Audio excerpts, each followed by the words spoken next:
নমস্কার and welcome to 221B Harrison road. বাংলার ভূত, বাংলার ভয়, উল্টোপাল্টা গল্প নয়। আমি সুমি, আর অ্যাজ ইউজুয়াল আপনারা জানেন আমার সাথে কে থাকে, প্রত্যয়। এই জায়গাটা যেখানে আজকে আমি বসে আছি, এইখান থেকেই হ্যারিসন রোডের শুরু। এইখানেই হ্যারিসন রোডের জন্মস্থান বলা যেতে পারে। এখানেই আমরা কাজকর্ম শুরু করেছিলাম, এভরিথিং এইখানেই। তো এখন তো আপনারা জানেন একটা প্রবলেম চলছে, সেইটা নিয়ে আর ভাবনা চিন্তা করে লাভ নেই। যা হচ্ছে দেখা যাবে। আমাদের সাথে আরও অনেক অন্যান্য চ্যানেলের এই প্রবলেমটা হয়েছে। এটা একটা অ্যালগোরিদম ইস্যু। সেটার জন্য ইউটিউব আমাদের কাছে বারবার বলছে যে আমাদের ভুল হয়ে গেছে, কিন্তু ম্যাটারটা ফাইনালি রিসলভ করা যাচ্ছে না কিছুতেই। তো গল্প তৈরি করা তো বন্ধ করা যেতে পারে না। সেই জন্য আপনারা আজকে একটা ছোট্ট গ্রাম বাংলার ভূতের গল্প শুনবেন। কিন্তু তার আগে একটা রিকোয়েস্ট রইল আপনাদের কাছে, যারা এতদিন ধরে আমাদের পাশে দাঁড়িয়েছেন, এতদিন ধরে আমাদের গল্প শুনেছেন, আমাদের কাজ যাদের ভালো লেগেছে, যাদের মন ছুঁয়ে গেছে, তাদের কাছে এই রিকোয়েস্টটা, আপনারা প্লিজ একটু আমাদের নতুন চ্যানেল ডার্ক সাইড ডকুমেন্টারিজটা চেক আউট করবেন। সেখানে আমরা প্রত্যেক সপ্তাহে কিছু ট্রু হরর কেসেস নিয়ে একটা ডকুমেন্টারি স্টাইলের শো করছি। প্রত্যেক সপ্তাহে একটা করে ভিডিও আসছে, পরের দিকে বাড়তেও পারে, জানি না, এখন সব কিছুই প্ল্যানিং স্টেজে। আর প্লিজ পারলে ওই চ্যানেলটা একটু চেক করবেন, যদি ভালো লাগে সাবস্ক্রাইব করবেন, শেয়ার করবেন আমাদের নতুন কাজ। যাই হোক, শুরু করছি আজকের গল্প। আজ আপনারা শুনবেন হেমেন্দ্র কুমার রায়ের লেখা গ্রাম বাংলার ভূতের গল্প, মানুষ না পিশাচ। গল্প পাঠ ও বিভিন্ন চরিত্রে থাকছে প্রত্যয়। তাহলে দেরি না করে শুরু করছি আজকের গল্প। আমাদের বাড়ি যে গ্রামে, তার ক্রোশ দুয়েক তফাতেই গঙ্গা। কাজেই গাঁয়ে কোনো লোক মারা গেলে গঙ্গার ধারে নিয়ে গিয়ে মরা পোড়ানো হতো। সেবারে ভোলার ঠাকুমা যখন মারা পড়ল, তখন আমরা পাড়ার জন পাঁচেক লোক মিলে মরা নিয়ে শ্মশানে চললুম। শ্মশানে পৌঁছতে বেজে গেল রাত 12টা। পাড়াগাঁয়ের শ্মশান যে কেমন ঠাঁই, শহরের বাসিন্দারা তা বুঝতে পারবে না।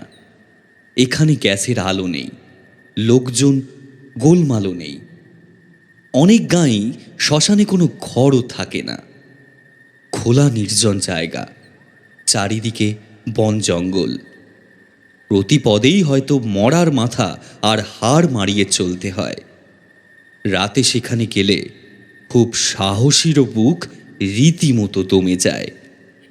আমাদের গাঁয়ের শ্মশানটা একখানা হেলে পড়া দরজা ভাঙা কোঠা ঘর ছিল। তার মধ্যে গিয়ে আমরা মরা নামিয়ে রাখলুম। পাড়াগাঁয়ের শ্মশানে চিতার জ্বালানি কাঠ তো কিনতে পাওয়া যায় না, কাজেই তার আশেপাশে বন জঙ্গল থেকে কাঠ কেটে আনতে হয়। ভোলা বলল, আমি মরা আগলে থাকি, তোমরা সকলে কাঠ আনো কি যাও। আমি বললুম, একলা থাকতে পারবে তো? ভোলা যেমন ডান পিঠে, তার গায়েও জোর ছিল তেমনই বেশি। সে অবহেলার হাসি হেসে বলল, ভয় আবার কি, যাও যাও, দেরি করো না। আমরা 5 জন জঙ্গলে ঢুকে কাঠ কাটতে লাগলুম। একটা চিতা জ্বালাবার মতো কাঠ, সে তো বড় অল্প কথা নয়।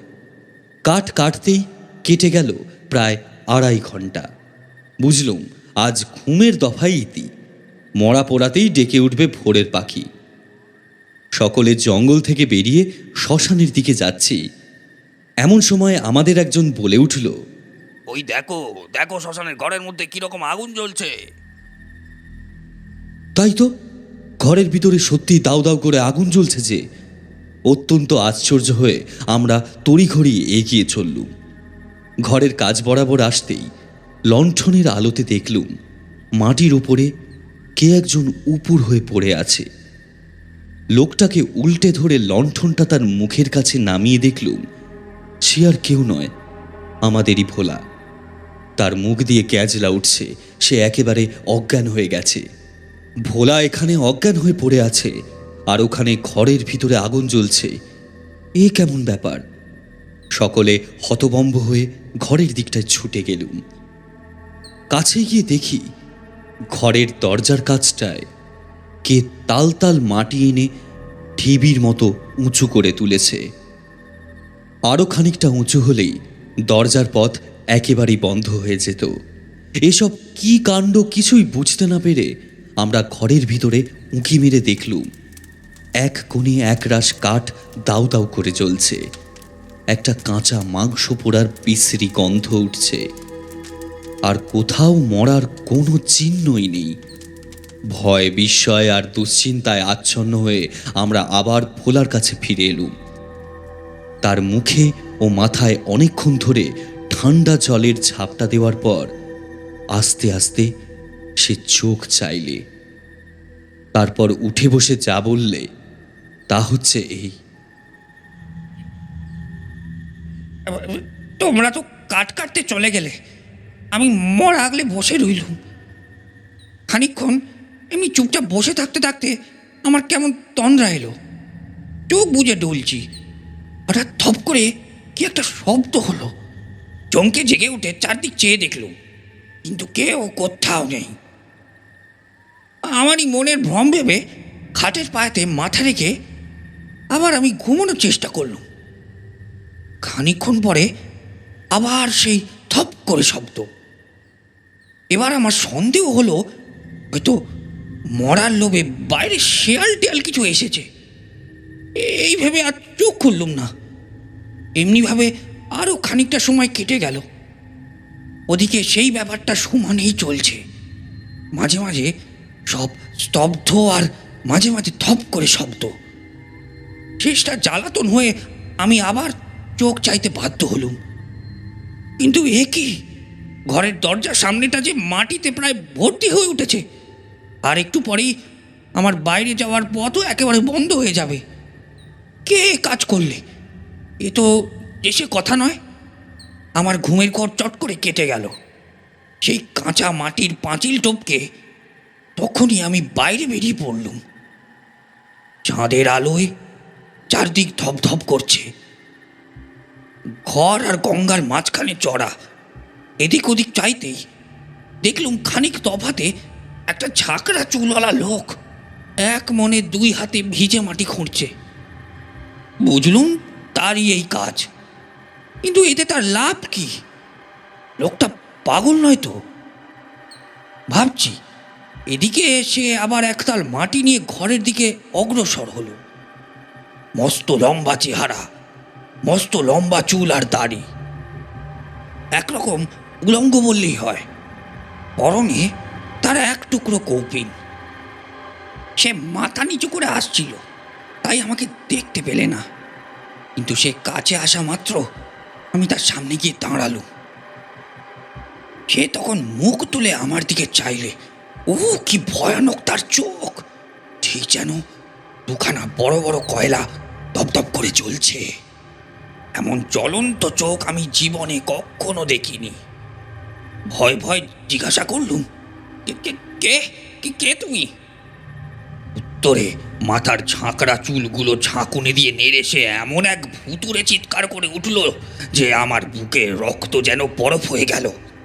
মহা আতঙ্কে প্রাণপণে আমি দৌড় দিলুম, কিন্তু বেশি দূর যেতে না যেতেই অজ্ঞান হয়ে পড়ে গেলুম।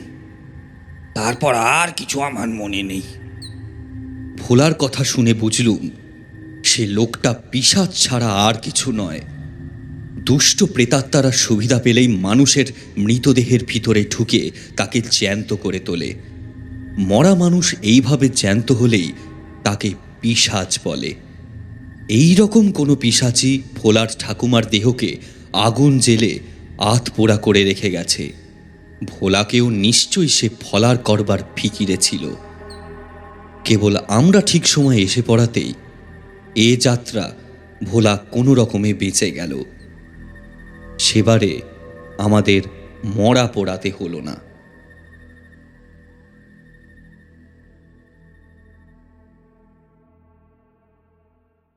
শেষ হলো আজকের গল্প, হেমেন্দ্র কুমার রায়ের লেখা মানুষ না পিশাচ। গল্পটা যদি ভালো লেগে থাকে তাহলে অবভিয়াসলি একটু লাইক করবেন, শেয়ার করবেন, এই ভিডিওটাকে অনেকের কাছে পৌঁছে দেবেন, পারলে একটু হোয়াটসঅ্যাপ স্ট্যাটাস দেবেন, ফেসবুকে শেয়ার করবেন। গল্প পাঠেও বিভিন্ন চরিত্রে আজকে ছিল প্রত্যয়। আপনারা জানেন আমরা একটা সমস্যার মধ্যে দিয়ে যাচ্ছি, but I think will make a comeback. আর যতদিন না আমরা এখানে রেগুলার কন্টেন্ট আনতে পারছি, এরকম মাঝে মধ্যে ছোটো ছোটো চেষ্টা করব। Please go and check out dark side documentaries by 221 B Harrison road. এই ডিসক্রিপশনেও লিঙ্কটা দিয়ে দেওয়ার চেষ্টা করব, যদি ইউটিউব অ্যালাউ করে। এখন জানি না ইউটিউবে কি চলছে, তবে ঠিক আছে, দেখা হচ্ছে খুব তাড়াতাড়ি। এখানে না হলে তো ডার্ক সাইড ডকুমেন্টারিজ আছে, এক জায়গায় দেখা হয়েই যাবে। Bye bye.